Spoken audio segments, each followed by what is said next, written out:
Hi, David Odell here. We're on the job site, 7 a.m. in the morning. We're getting ready to do a shed pad. This is a perfect DIY pad, and here's where it's going to be at.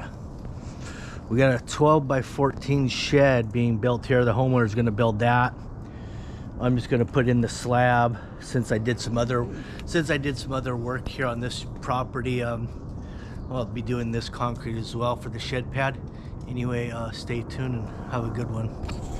All right, we're gonna have a timestamp through every part throughout this video, so you can kind of get an idea of the time frame of going through each step. And this is something we found in the dirt here. I call them a potato bug, but they probably have a technical term. That's what I've always called them. If anybody knows the technical term for those, put it in the comment section. So far we haven't been on this very long. I think so far we've did about an hour and a half getting out all those weeds and a little bit of dirt to go with it. And we're just going to match the existing patio elevation that I installed probably about 4 or 5 videos ago. If you want to look at that patio getting put in. So I have some 2x4 by 12 foot. Yep, so this is almost ready for concrete. To this point we've been here 2 hours. We've removed all the grass, got a lot of the roots out.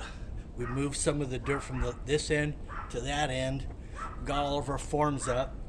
That's 2 guys, 2 hours. So if you're doing a DIY, you can expect, let's just say DIY, you never did this before, at least 8 hours, I would say, solo.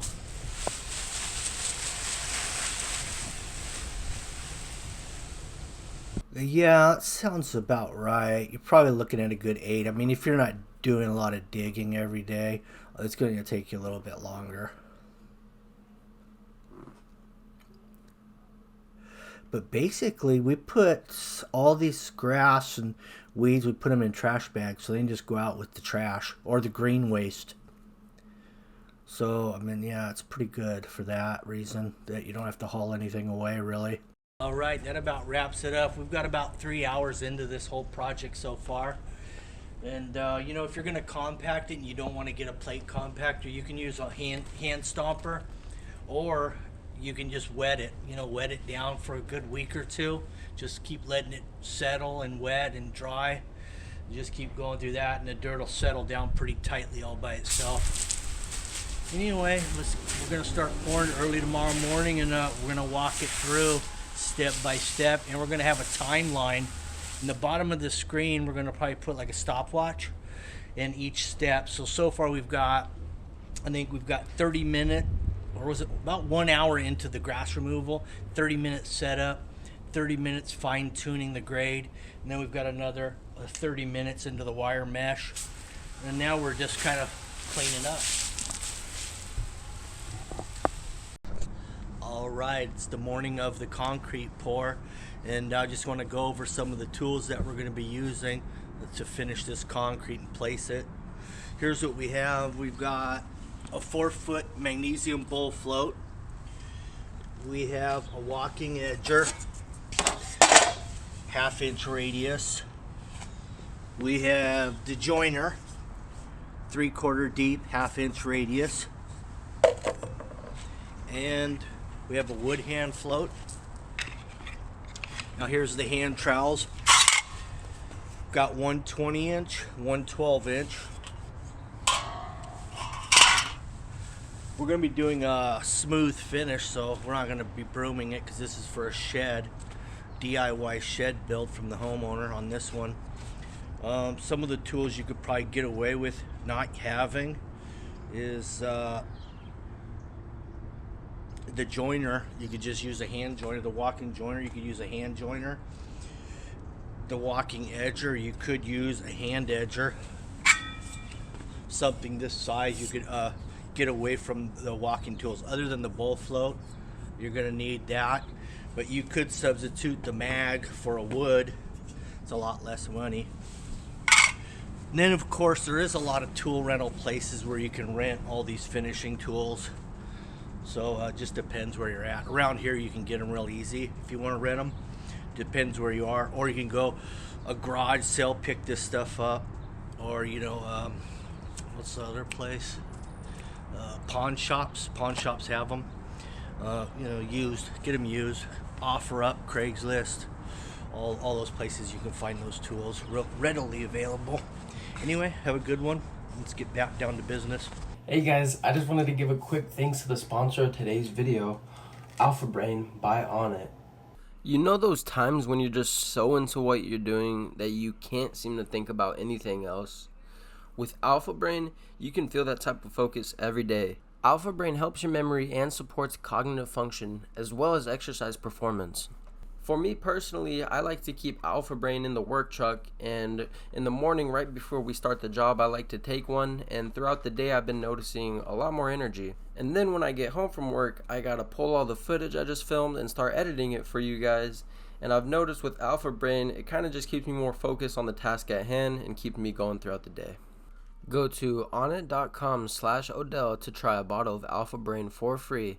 For those outside of the US, or if you want to try any of their other supplements, use code Odell for a 10% discount. That's ONNIT.com/Odell. Thanks so much again, Onnit. Now let's get back to the program. All right, we got the pump in here.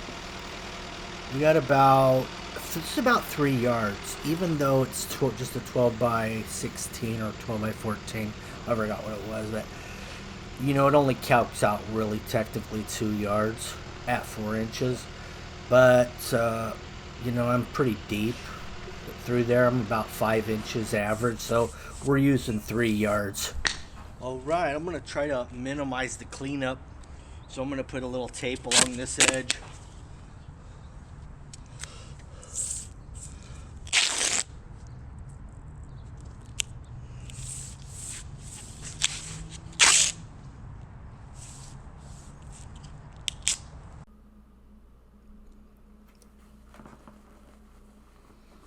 This is a 3500 PSI pea gravel pump mix. Also, I added some fiber mesh in there when the truck arrived. So I found by adding the fiber mesh yourself or getting that elsewhere other than from the ready mix supplier that you save about $10 a pound if you purchase it elsewhere and add it. And if you calculate, just say for instance a pound per 10 yards per truckload, that's $100. You can just put that in your pocket.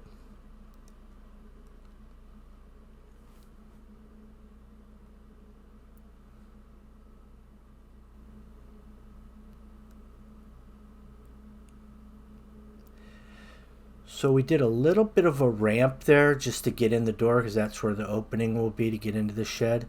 That ramps down to the slab. We put a pretty good slope on that just so that the water won't run into the doorway.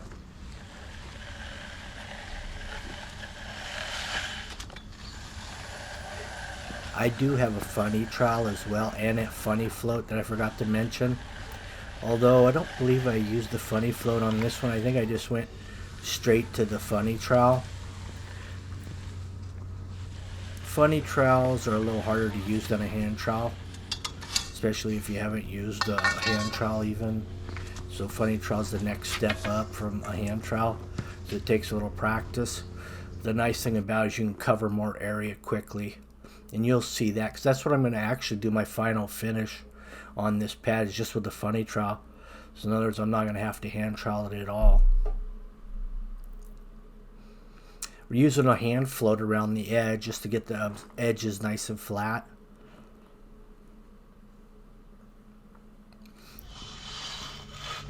This is just a deep, long joiner. This is about 2 inches deep, so you get a really good crack control there. You're breaking the aggregate pretty deep, so it's going to crack there. And then you follow it up with just a 3/4 deep, 1/2 inch.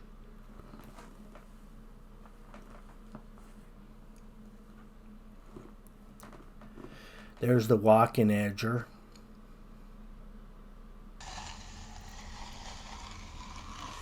When we started pouring this out, we got to the end. We actually ran out of concrete, even with 3 yards. but he still had some in the hose and some in the hopper of the pump. So we had to fill up the pump with water to push the line out into the job, and then we had enough. So we utilized everything that we had ordered, in other words.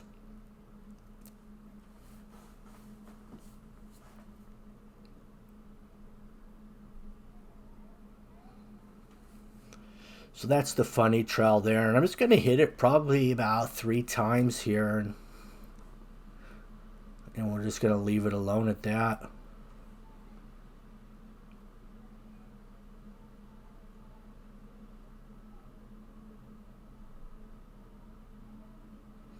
As far as anchoring the shed down to this slab, because we are 5 inches, I suggested to the homeowner just to drill some 3/8 holes and get some tap cons. They've got some nice thick tap cons that'll screw right into the concrete. And I've used them for bike racks, all sorts of things, and they're really solid.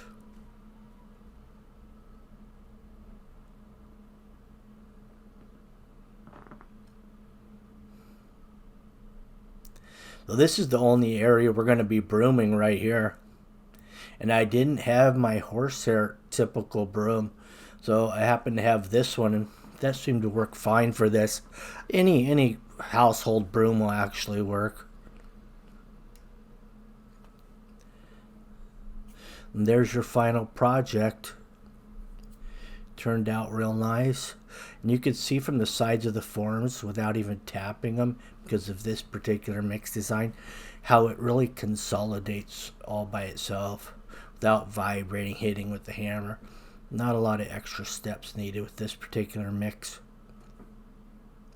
If you're using some big rock, you want to probably tamp it, hit the sides to knock out all the air pockets and consolidate those big rocks.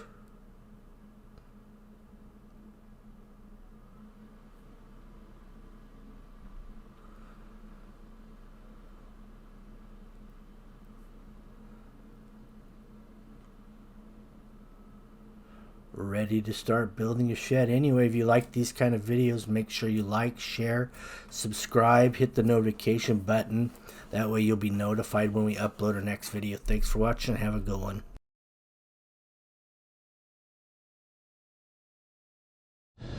All right, we're back on a job site that I did about 60 days ago. You may remember this is a pretty large patio. Here it is. But it turned out really nice. Let's take a good close look at it.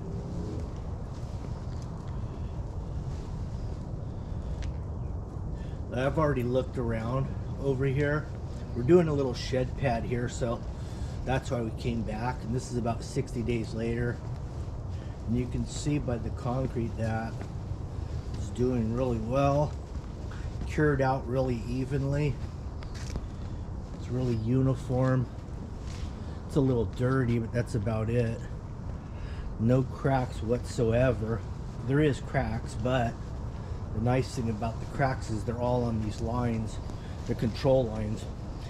We've got some saw cut lines here, and then we did a couple wet joints as well on the day of the pour. We did one off the corner of the house here.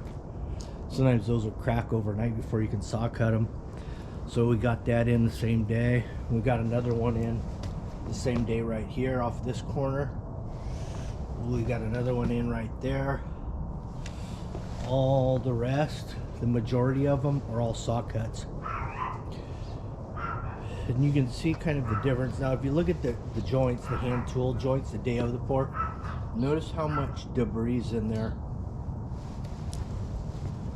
compared to, say, a saw cut. You know, and when you get these joints that are going to be hand cut, you're going to be wider than a saw cut. They're going to hold water, dirt, debris, which in turn causes staining and erosion, some other side effects. But other than that, you know, it's looking really nice.